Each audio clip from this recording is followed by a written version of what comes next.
What's up guys? Hi guys. Good afternoon. Ako tatapos lang magtanghalian. Bantay muna sa tindahan. Ito, kakape sa kainitan ng panahon.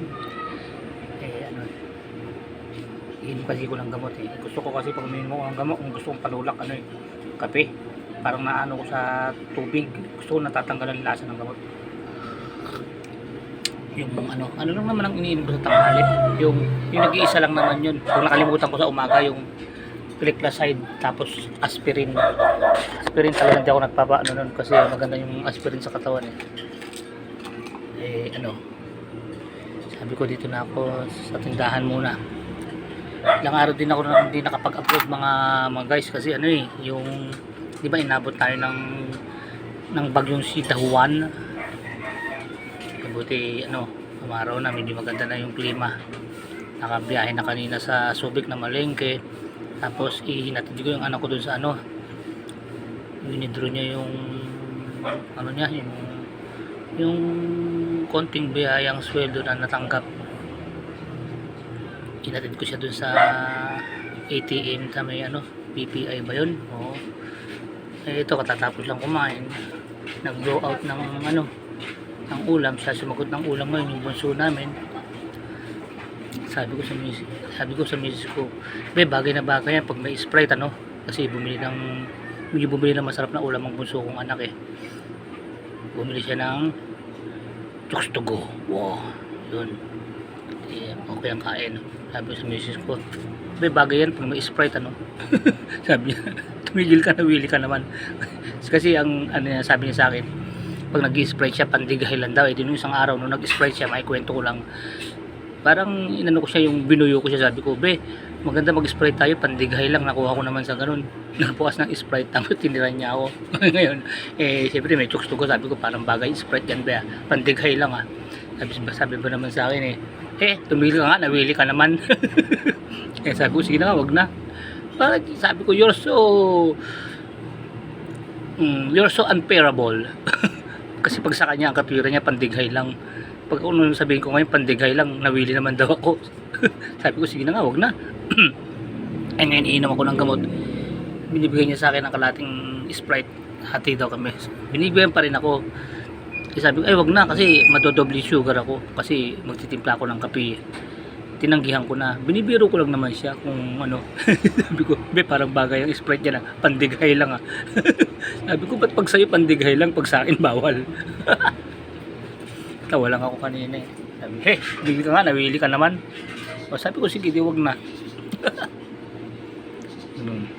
Kaya naikwento ko lang sa inyo kanina, yung unang upload ko kasi yung biyahe, yung bumiyahe kami ng anak ko sa siya yung nagbibiro ko. Sabi ko may bago kong mga guys, biro lang po yun sabi ko may bagong camera na dinidikit sa tenga kasi yung kuha nun, di ba, para sa parting ko dito, sa parting dito habang umaandar ako.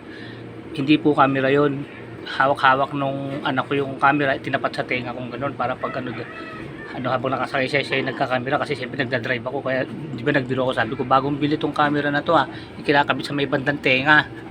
Kasi ibang camera, di ba, kinakabit dito yung mga nagda-drive, iba naman dito sa dibdib.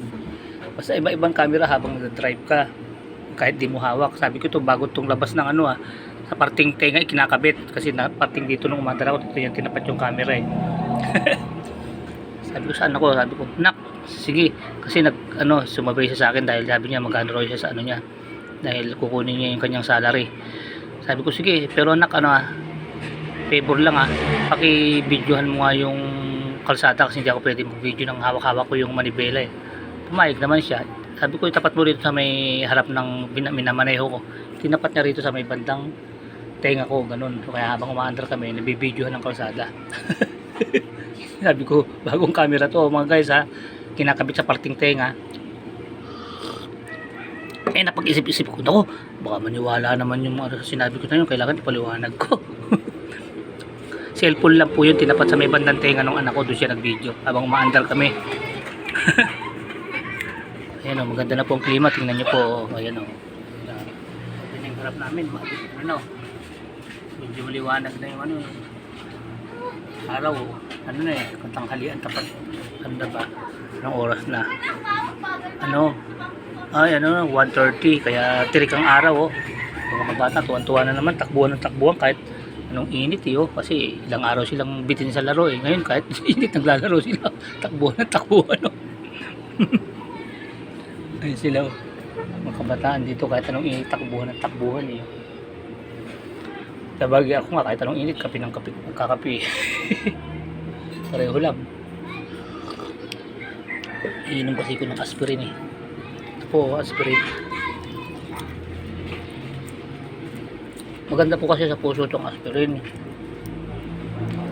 Pag meron kayong meron kayong nakitaan kayo ng parang medyo meron kayong mahina yung puso nyo, malaking bagay ang aspirin kasi kasi ang tendency nun pag mahina ang puso nyo, yung mga ugat nyo maaring magbara ng sa hindi naasahan, magbara ng mga mga kolesterol.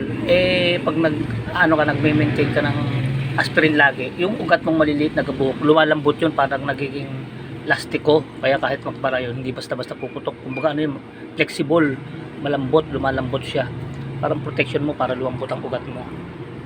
Kaya po ako lagi uminom itong aspirin.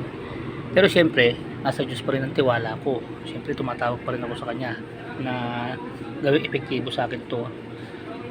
Kasi nag-herbal ako pero hindi ko rin tinitigil yung mga bagay na nakakatulong sa akin. Kasi kagaya nung isa kong yung glycoside, kasi sa din yun, pang maintenance ko naman sa sugar. Kaya naman ako nag-herbal para yung residue ng mga iniinom kong mga gamot, hinuhugasan ng herbal sa kidney mo naman yun. Yun naman purpose naman ng herbal, para hindi naman mapipinsala ang kidney mo, yung atay mo, yun. Kaya kasi kala ng iba pagka herbal lang ititigil na yung hindi. Kung ano yung iniinom sa inyo ng doktor, although bawasan nyo ng konti pero huwag nyo totally ititigil. Kasi mahirap din yung magdidesisyon ka sa sarili mo na ay tigil ko na, magbawas ka lang pag sinabi ng doktor na o sige ganito lang inumin mo, bawasan mo na, o okay yun, malaking bagay yun, yung pinabawasan na sa'yo iinumin mo, tapos ituloy mo yung herbal mo kasi yun ang tagabanlaw ng residue ng mga gamot na iniinom mo na napupunta sa kidney mo, yung sinasala ng kidney mo. Tsaka yan ang mga trabaho ng organs natin, sinasala yung mga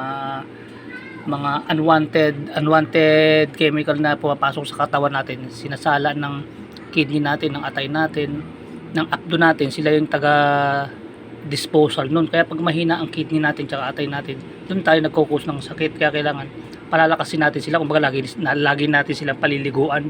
Ang pampaligo natin sa kanila yung mga herbal liquid na iniinom natin, parang nililinis ba natin lagi sila para sila healthy, malakas sila, para sila nakakapag-perform ng maayos. Yung kidney natin, mape-perform niya yung gawain niya na yung yung mga nakakain, yung mga residue na napupunta sa kidney mo, huhugasan niya yun ang perform ng kidney. Ganon din yung atay. Kaya kailangan malalakas sila yung laman loob. Yun ang purpose ng herbal. Hindi yung totally yung herbal ang gamot mo, ititigil mo na yung gamot na binigay sa'yo. Itigil mo yung iba, magbawas ka lang. Pero kasi malaking bagay na yun yung nabawasan ng iniinom mo. Kasi ang iniiwasan natin sa pag-inom ng mga gamot kasi yung mapinsala ang kidney natin. Kasi pag napinsala na kidney natin, yun na yung mahirap Pag nag-kidney failure ka, parang alam ko, kung di po ako nagkakamali, oras lang ang todas ka pag nag-kidney failure. Kalibat nag-kidney failure ka ngayong mga umaga, alam ko bago magtanghali, pipikit ka na Ganun ang ng kidney failure. Kaya napakadelikado rin. Kung di po ako nagkakamali, o hindi ka naaabuti ng gabi pag nag-kidney failure ka ngayong araw na to, o hanggang tanghali, basta ganun po, napakadelikado ng kidney failure. Kaya hanggat maaari, papalakasin natin ang kidney natin, yung atay natin, yung mga iniinom natin, yung mga herbal, yung iniinom ko kasing herbal, yung minsan kwento ko na to sa vlog ko sa inyo dinagdag ko po yung dahon ng avocado, kasi dati ang iniinom ko lang dahon ng banaba. Dinagdagan ko po ng ng avocado at saka ng dahon ng mangga. Pinagalo-halo ko yung dahon ng mangga, avocado, dahon ng mas maganda kung meron pang yung tanlad, tsaka dahon ng ampalaya. Isama nyo pag pinapakuluan. Ang nagturo naman sa akin ng dahon ng ampalaya, lahat tinatanggap ko naman kasi puro herbal naman yan, hindi naman delikado yan Pinagsasama-sama ko. Si Bradro naman, kasi si Bradro naman ang panlinis niya naman ng kanyang mga ganun nga yung ating mga organs, yun ang iniinom niya araw-araw. Nagpapakulo daw siya sa kanya ko naman kinuha yun.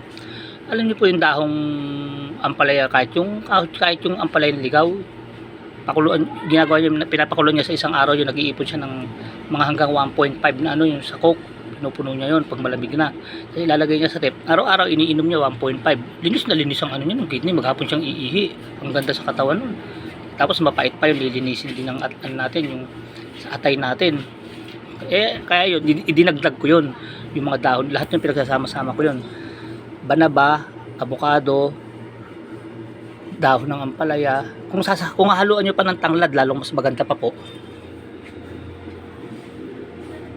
para kahit magkape tayo na magkape, hindi tayo natatakot na ano, kasi mahilig ako magkape, iihi lang kayo ng iihi.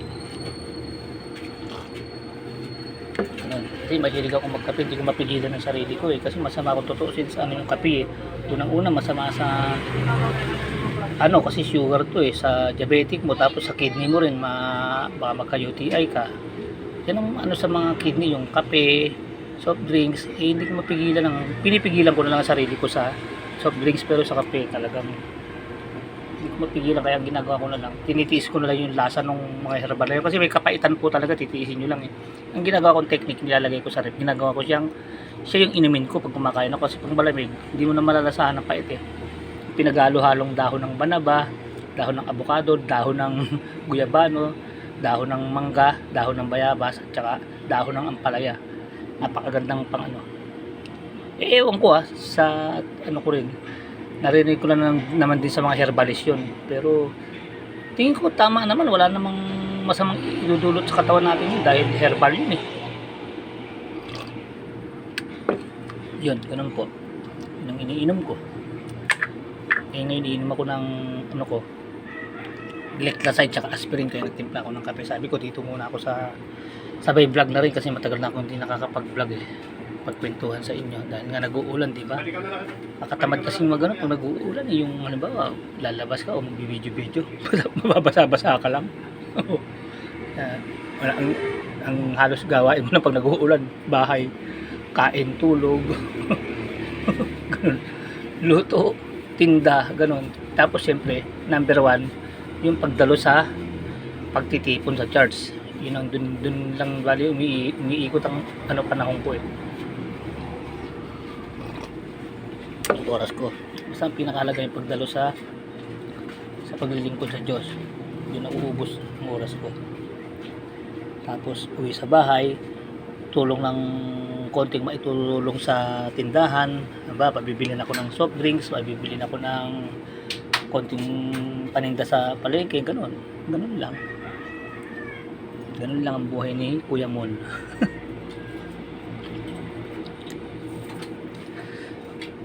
Kaya ngayon tanghali na, sabi ko matutulog na ako, in-upload ko muna kanina yung ni-ride namin ng anak ko papuntang Subic. Tapos ngayon nakabuti doon nga, naisip kong kapagkwentuhan muna sa inyo mga guys, kasi tagal na akong hindi nag-upload, siguro meron na 1 linggo o sige po mga guys, hanggang dito na lang po ulit, gaya po ng dati. Kuya Mon Vlog, sorry po, nagdighay pa ako. Gaya po ng dati, keep safe, keep healthy, always trust God. Maraming salamat po sa Diyos, na nakaraos po tayo ng ligtas sa dumating pong napakalakas na bagyo na yun, ang sinasabing malaki pa raw sa Pilipinas. Ang katuwiran ko naman kasi po talaga, sa totoo lang, wala naman pang lalaki pa sa kapangyarihan ng Diyos, kahit ano sinasabi nilang malaki yan Tapos di po ba sabi nila maraming salamat, tama din yun, nagpapasalamat sabi ng iba, di ba, sa mga post sa Facebook, maraming salamat sa iyo Sierra Madre at hinarang mo bagyo. At ang sa akin naman, ang inano ko sa sarili ko, maraming salamat sa Diyos, ginamit mo lang ang Sierra Madre. Diyos ang may kalooban nun kung paano naharangan ang Sierra Madre at binasag niya yung bagyo, hindi yung mismo Sierra Madre. Diyos ang may kalooban nun, kaya napigil ang malakas na bagyo. Kaya salamat sa Diyos.